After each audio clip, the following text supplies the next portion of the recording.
Na noite desta quarta-feira, às 7h30 da noite, em Brasília, um homem se explodiu em frente ao prédio do Supremo Tribunal Federal.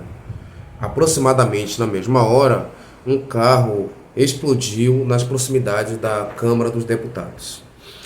Enquanto a mídia acompanha o esclarecimento desses fatos e acrescenta novos detalhes, eu queria trazer algumas análises, algumas consequências do que podemos esperar a partir dos fatos até então revelados, do que foi descoberto desde ontem. Então, saudações a vocês que me acompanham nesse canal. Meu nome é Douglas Lisboa. Peço, antes de mais nada, que vocês deem um like e se inscrevam no canal, caso vocês estejam chegando aqui pela primeira vez. Tá? Eu tenho recebido muitas mensagens positivas em relação ao conteúdo que eu venho colocando aqui, e isso apenas me incentiva, isso me anima bastante para continuar a falar com vocês, a tentar trazer essa perspectiva mais ponderada, mais racional acerca dos fatos atuais. Bom, vamos lá. O que é que nós sabemos até o momento deste atentado? O nome deste indivíduo, desta pessoa, é Francisco Vanderlei Luiz. Tá? Isso é o que nós sabemos até então. Ele foi ex-candidato a vereador em Santa Catarina, na cidade de Rio do Sul. Tá? Eu estou utilizando informações, eu estou olhando para o computador nesse momento. E ele concorreu a este cargo pelo PL, tá? E isso foi em 2020, tá? Ou seja, um pouco antes, praticamente um ano antes, do Bolsonaro filiar-se ao partido, ao PL, tá bom? E é importante termos isso em mente, tá? Pelas consequências que nós veremos nesses próximos dias a partir desse fato. Bom, o que nós sabemos também a respeito do Francisco Vanderlei é que ele era simpatizante de Bolsonaro, mas ao mesmo tempo há declarações dele de simpatia, de apreço por Lula. Ou seja, ele via Lula e Bolsonaro como dignos de apreço de uma maneira igual. Uma outra coisa que chama atenção, tá?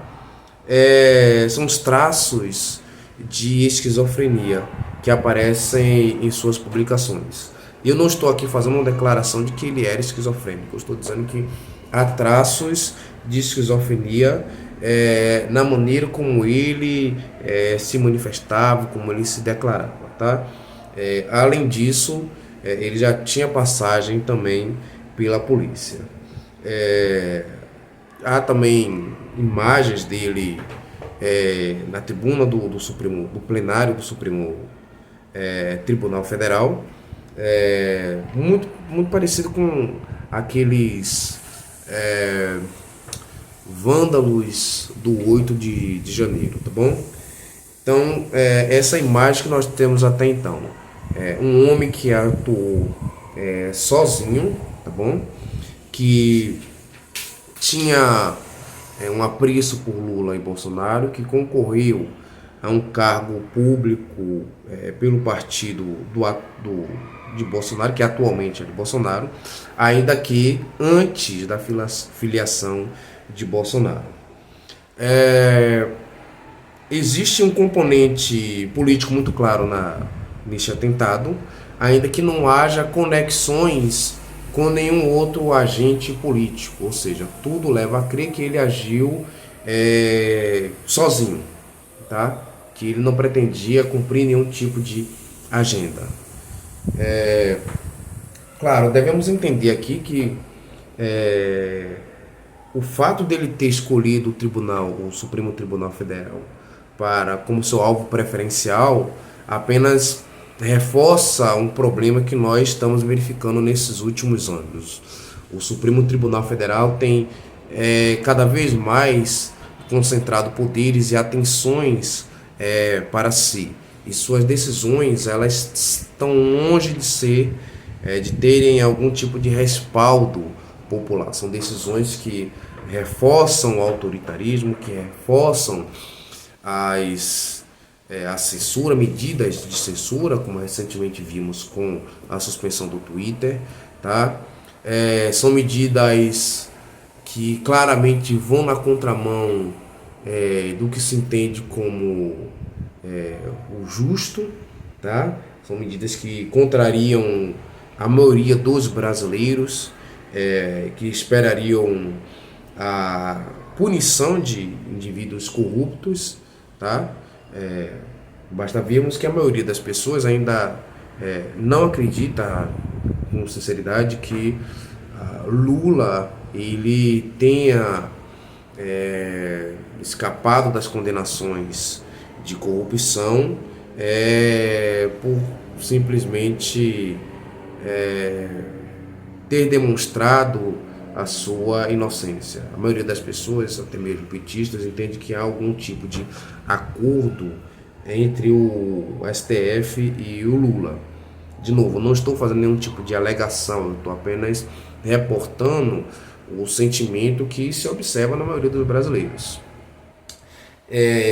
Mas todo esse perfil do Francisco Wanderley e o momento em que acontece esse ataque terá repercussões claras contra a direita, não há dúvida em relação a isso, contra o Bolsonaro, especialmente no momento em que tem se chamado a atenção para a anistia dos vândalos do 8 de janeiro, ou seja, para que eles sejam perdoados de suas penas, afinal de contas, certo? Bom, agora, que nós podemos perceber aqui, além dessa conexão entre o Francisco Wanderley com a direita de um modo geral e com o STF? Há um fato interessante desses últimos dias, tá? Que junto com este atentado deve nos dar deve antecipar algumas das tendências do STF.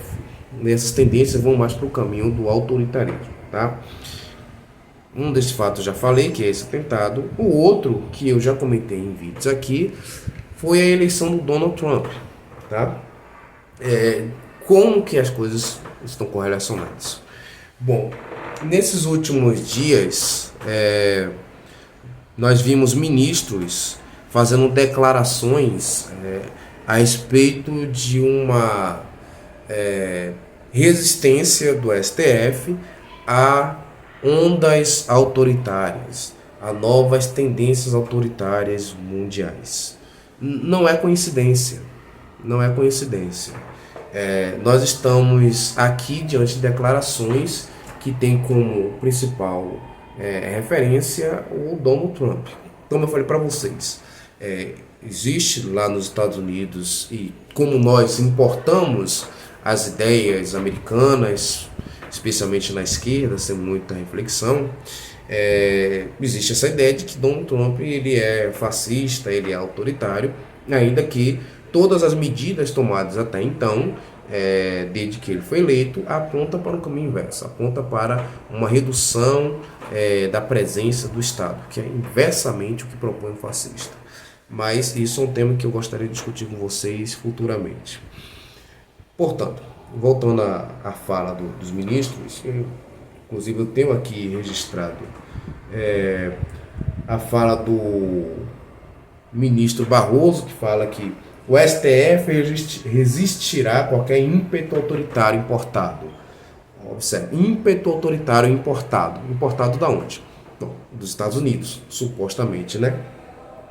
A mesma coisa é o Edson Fachin. O ministro Edson Fachin também falou em uma onda de populismo autoritário se levanta no presente.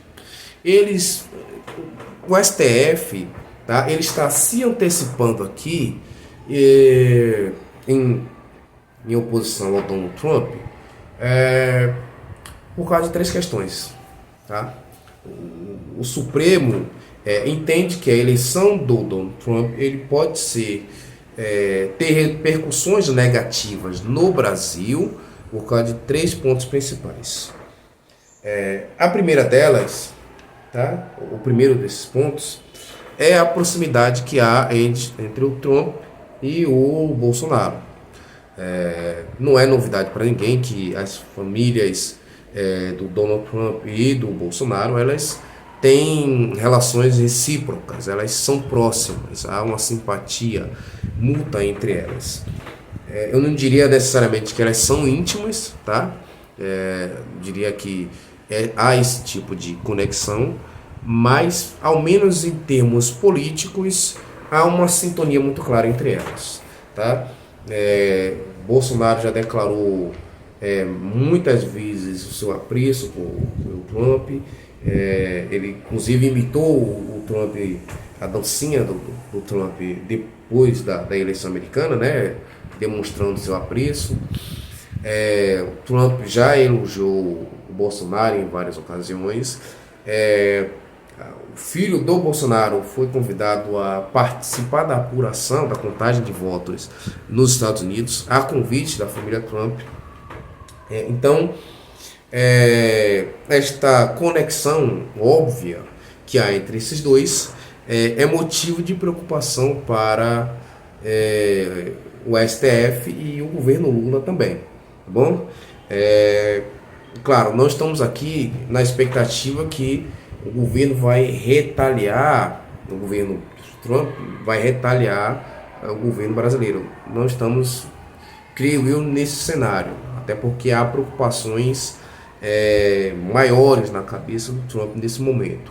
E nem é desejável, tá? Independentemente de quem seja o presidente do Brasil, e se eu gosto ou não, é evidente que eu sou contrário a qualquer medida de intervenção estrangeira. Isso é algo completamente descabido, isto seria completamente um ataque à nossa soberania nacional.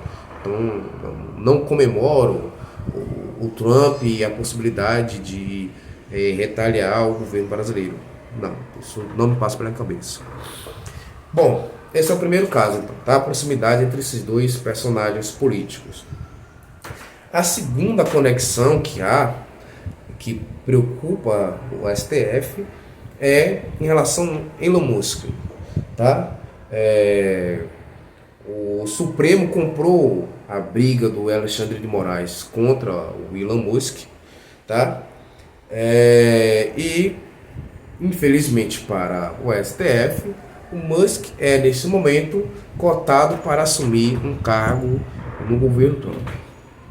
Ou seja, nós tivemos uma queda de braço entre o STF, na figura do Alexandre de Moraes, e o Musk, que agora é membro do governo. E para piorar ainda mais a situação, o Alexandre de Moraes havia incluído o Elon Musk no inquérito das fake news. Ou seja, nós temos um membro do governo recém-eleito dos Estados Unidos investigado pelas autoridades brasileiras. Não é nada bom. Não é nada bom. O terceiro ponto que eu gostaria de trazer aqui diz respeito a um outro membro do governo Trump, já confirmado a sua indicação, que é o senador Marco Rubio, tá? Esse não é um nome muito conhecido no Brasil, tá? O Marco Rubio, ele é senador pela Flórida, ele foi inclusive oponente de Donald Trump em 2016, né? Eles disputavam a indicação, a candidatura do Partido Republicano. Ele é descendente de cubanos, mas é um cidadão americano plenamente posse dos seus direitos, inclusive ocupa um cargo público. Como é que o Marco Rubio entra nessa situação? Bom, o Marco Rubio ele tem uma posição bem mais à direita, tá? Ele tem essa posição firme à direita, com um olhar de preocupação para os governos ditatoriais aqui na América Latina. Cuba e Venezuela e Nicarágua são os principais exemplos. E ele já declarou, já fez declarações públicas contra o governo Lula, em especial no episódio envolvendo a censura do X, o Twitter, né? Onde ele fala que, por exemplo, ele menciona que eu estou citando a fala do Marco Rubio no Twitter, tá bom? Ele fala, ó, pelo bem das liberdades básicas e pela nossa relação bilateral, ou seja, nossa relação entre Estados Unidos e Brasil, o Brasil deve retificar, ou seja, corrigir esta medida autoritária. Qual medida? A suspensão do Twitter, né? A censura do Twitter. Então veja, nós temos 3 razões para o Supremo Tribunal Federal se preocupar com a eleição do Trump. Nós temos a proximidade do próprio Trump com o Bolsonaro, né? As duas famílias. Nós temos o fato do Elon Musk ser agora indicado para ocupar um cargo no governo, e ele é investigado pelas autoridades brasileiras, pelo inquérito das fake news, e o Marco Rubio, que já declarou publicamente o descontentamento não só em relação a medidas do STF, quanto o do governo Lula. Portanto, o Supremo encara como uma situação delicada. Não se espera a medida de retaliação, como eu lhes disse, e nem caberia, tá, medida desse tipo, mas certamente que não haverá um respaldo internacional para o autoritarismo do STF como tinha no governo Biden. Então, junto a isso, tá, e esse atentado de ontem, tá, esse ataque ao prédio do STF, servirá como argumentos para o STF endurecer ainda mais as suas decisões contra os prisioneiros do 8 de janeiro, que muitos dos quais não têm contato com suas famílias, não têm contato sequer com os advogados, está em condições extremamente precárias, tá? Independentemente do que achemos de nossa posição a respeito do que eles fizeram no 8 de janeiro, o fato é que são cidadãos brasileiros e deve ser tratado com a devida justiça constitucional, tá? É isso que se espera. É por isso que nós criticamos as medidas do Alexandre de Moraes em relação a combate às fake news, discurso de ódio, porque muitas vezes ele toma decisões que ultrapassam o limite do texto constitucional, tá?